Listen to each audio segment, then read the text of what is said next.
সালামু আলাইকুম এভরিওয়ান। সবাই কেমন আছেন? আলহামদুলিল্লাহ, আমিও ভালো আছি। রমজান মাস কার কেমন কাটছে? বাড়িতে আজ কিছু মেহমান আসবে, তাই তাদের জন্য আয়োজন করতেছি সেই দুপুর থেকে। এখন তো রমজান মাস, যেহেতু তাই ইফতারের আয়োজন করছি।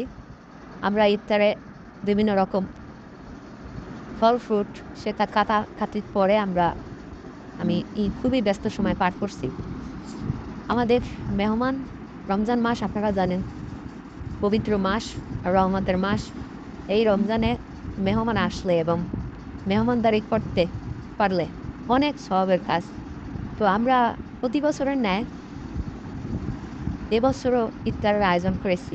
ইফতারে আমাদের মেহমানরা আসার পূর্ব মুহূর্তে আমার যে ব্যস্ততা, সেই ব্যস্ততাই আপনারা দেখছেন।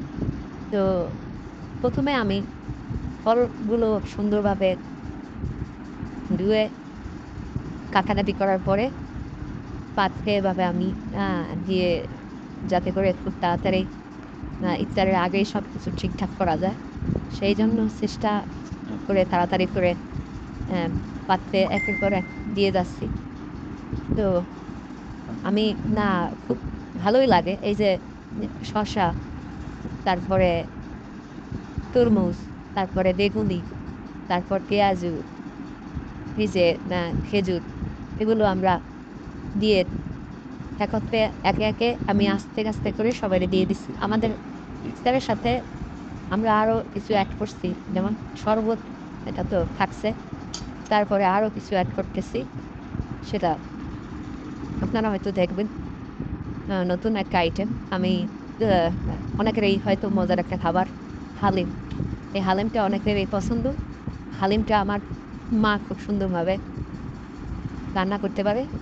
তো হালিম রান্না করার পরে এই হালিমটাও একত্রে আমরা মেহমানদের দিব, যার কারণে আমি হালিমটাও একে একে পাত্রে নিতেছি।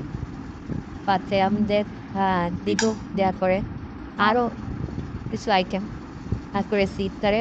আসলে ইফতারে কাজ করতে পেরে বা ইফতারে আয়োজন করতে পেরে আমার খুব ভালো লাগে। হালিমের মধ্যে অনেকেই দেখা যায় যে কাঁচা ধনিয়া পাতা, তারপরে মশলা, এগুলো খেয়ে থাকে, যার কারণে আমরাও এটা ব্যবস্থা করেছি। আচ্ছা, শসা, তারপর ধনিয়া পাতা, এগুলো হালিমটা দেওয়ার পরে দিয়ে দিছি। যেভাবে বিশেষ করে রহমতের মাস, এটা বলার কিছু নাই। তো যতটুকু পেরেছি তার ইফতার আয়োজন করেছি। তো ইফতার আয়োজন করতে পেরে নিজেদের খুব ভালো লাগছে। দোয়া করবেন সবাই। আসসালামু আলাইকুম রহমতুল্লাহ।